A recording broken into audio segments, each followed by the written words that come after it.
Dogumentary TV, producing the best breed documentaries on YouTube.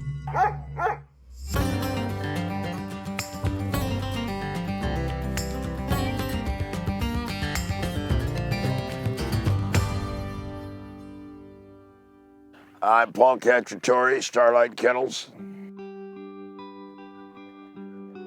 I used to have another name, actually Duck Masters, and I didn't want to be penned in. I like doing all of the dogs, all of the breeds. So I purposely chose a generic name so that I could attract all dogs, because I enjoy doing an obedience dog as much as a field trial dog.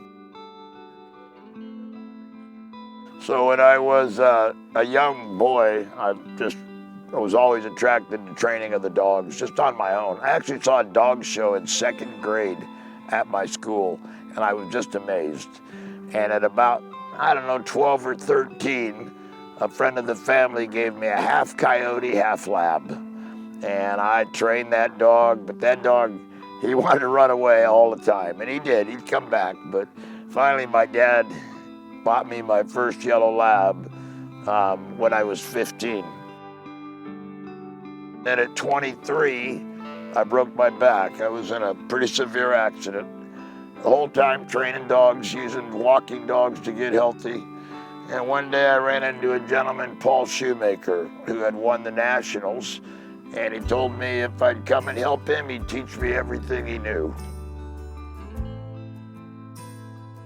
I worked with him for a couple years, and he taught me a lot. I mean, I knew a lot. I was surprised what I knew, actually, but he was a great dog man, refined a lot of stuff. And from there, I got into business, and I've been doing it ever since. I literally had no idea somebody would pay me to train dogs. So when I found that out, that's the way we decided to go. It was never really a plan. It just all kind of happened. People kept bringing them to me, and I needed a bigger truck and a bigger truck. So been doing it ever since. Always been kind of a lab guy, and it takes over. I have to fight that image all the time, actually. You know, I ended up with labs probably just because that's the first dog I ended up with. I have trained dogs of the best of any breed is a wonderful animal. I mean, sprinters, Brittany's, pointers, shepherds, it doesn't matter. The best of any, especially the working breeds, is a wonderful animal to have around. So I insist on doing all the breeds because I enjoy them all, especially all the hunting breeds. But I think I got into labs because that was just the first dog I had. I was quite successful with them. There was a good game developed that I could go play with the dogs, which gave me a reason to get them advanced trained. And then about the time I was disheartened with that, we started the Master Hunter test. And when it started, it was really like hunting, and I really liked it, and I could, really tell my clients it's a good game for your dog to play. Now it's since, gotten carried away and it's more advanced. You're not gonna get these titles just because you have a good dog. It takes a lot of training now. But it's still a game that's within the average guy's reach if he's serious. And everything we do is still good for our hunting dogs. That's what's important to me. I've been doing this a lot of years, and I've had a few people ask me to write a book, and if I did, it would be, now that that didn't work, try this. And now that that didn't work, try this. If people can take little steps and know where they want to go, and it's not beating it into the ground to get there. It's keep trying until your dog understands what you want. A lot of times, there's good reason to seek out a pro's advice just because he's been there before. But pressure in dog training is not the answer to anything. It's show and tell and show and tell and show and tell. Pressure should only be used for reinforcement. And pressure is a loaded word. It doesn't have to be much. I can yell at my dog. That may be all the pressure I need. So timing is more important. So I started training dogs when I was young. I got a book. I was relentless. I mean, I love my dog. I love being with my dog. That's probably the biggest key.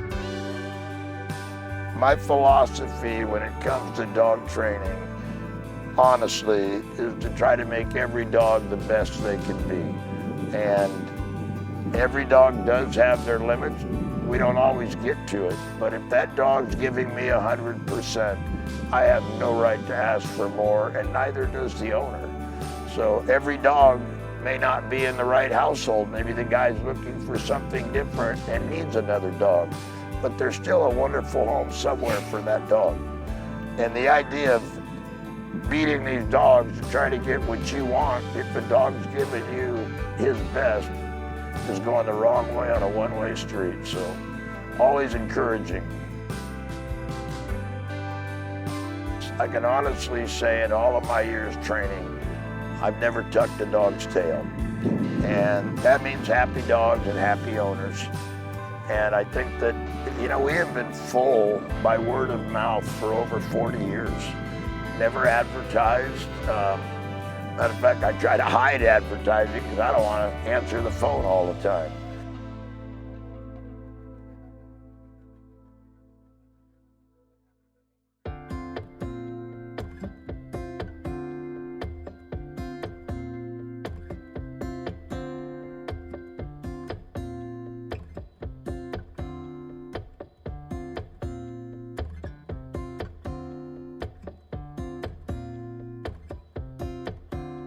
You know, we have our philosophies and our rules, and they're pretty stringent, mainly in our breeding program, all of our health.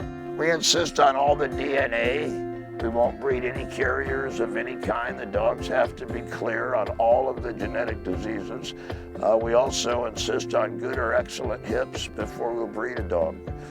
And as a result, if somebody does get a dog from Starlight, they're getting a dog that everything's been done possible to make sure they get a healthy pet.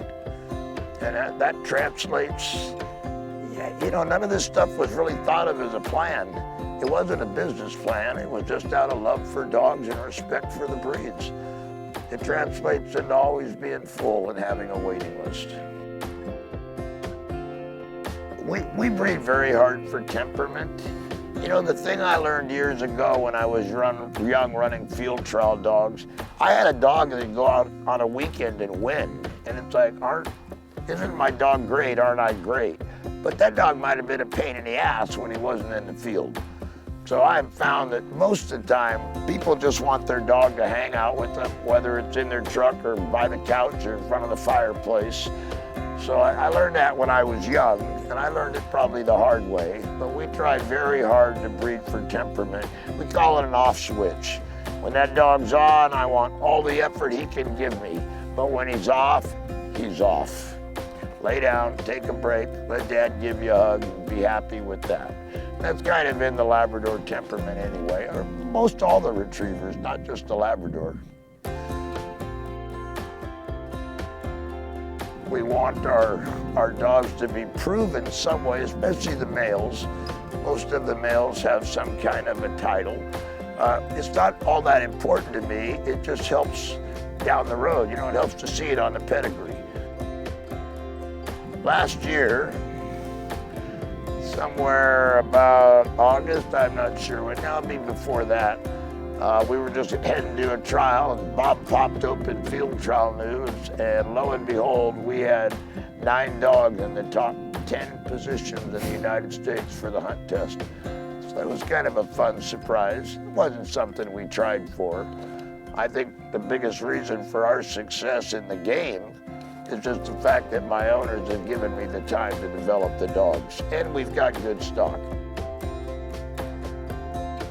The thing about genetics just tip the table in your favor. I mean, there's great dogs sitting in somebody's backyard. Their parents have no titles whatsoever, that's for sure. But when we're gonna get a pup and we plan great things for them and we're gonna invest a lot of time and money, if we can get it out of good genetics, we tip the table in our favor.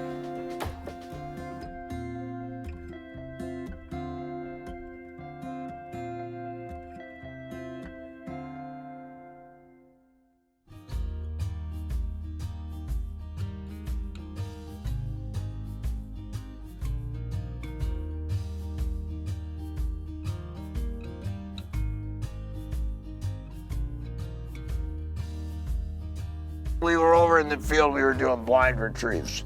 And blind retrieves, you know, you start from your hand, you go to a pile, you go to a farther pile. Basically, you can handle the dogs anywhere off just hand signals. You know, we cue them dead bird. That means give yourself to me, we're gonna run a blind. It takes a lot of time to teach a dog hand signals. They enjoy it because it's teamwork with dad, you know. And it's really important if you're a duck hunter, unless you feel like swimming a lot or you're in shallow water. You know, for the upland dogs, it's nice to have. It's not life and death, but if you're a serious duck hunter, you really need a dog that can handle. Besides handling, there's marks. What we did in the water, we did run a blind over here, but marks are when a dog sees what goes on. So if we're out wing shooting, anytime a dog sees a bird and we shoot it, that's called a mark. He has seen it. And we send that dog on his name. His job is to go out and retrieve it. Not allowed to leave until we send him. His job is to bring it back, deliver it to hand. Now, a dog in the water is not allowed to shake until he delivers that bird. And if he's ever got your prize wood duck in his mouth, you'll understand that. We don't want him ever destroying the birds. So, and the rest of it's control. What we did in the water when the dog was halfway back, we threw another bird over his head. His job's to mark that bird, but he's not allowed to drop the one in his mouth and go to it. He's still got to come back in, deliver the bird, and then when sent, go get the other bird. Sitting quietly is a very important part of our retriever breed. It's actually one of the first things mentioned in the book. We want these dogs to sit quietly when they're in the blind. Otherwise, they'd be scaring the waterfowl away, and that's not their purpose. Whether we're on water or land, when we hit a whistle, a dog's job is to turn and sit.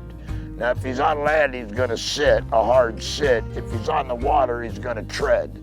But still, his job is to look at you until you give him the next direction. So, and we're always gonna cast our dog towards the bird if we know where the bird is. If I hit a sit whistle and the dog looks at me and the bird's to the right, I'm gonna cast out to the right. If the bird's behind him, I'm gonna cast back. Same thing if it's the left. If I need to come in, I'll use that multiple beep on the whistle. If it's coming to the right, beep, beep, beep, beep, beep, to bring the dog in. So we're basically always putting our arm in the direction in the bird. You know, once again, one of the biggest mistakes I see is guys are doing this. Well, if you look at things in one dimension, there's not much to see there over my shoulder. Reach for the sky, let the dog know which direction you want him to go.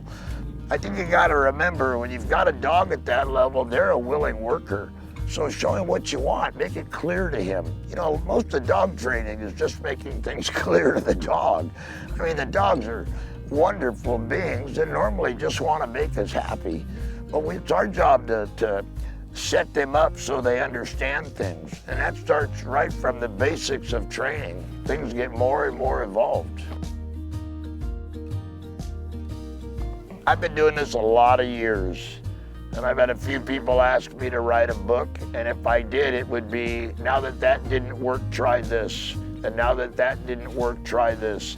If people can take little steps and know where they want to go, and it's not beating it into the ground to get there, it's keep trying until your dog understands what you want.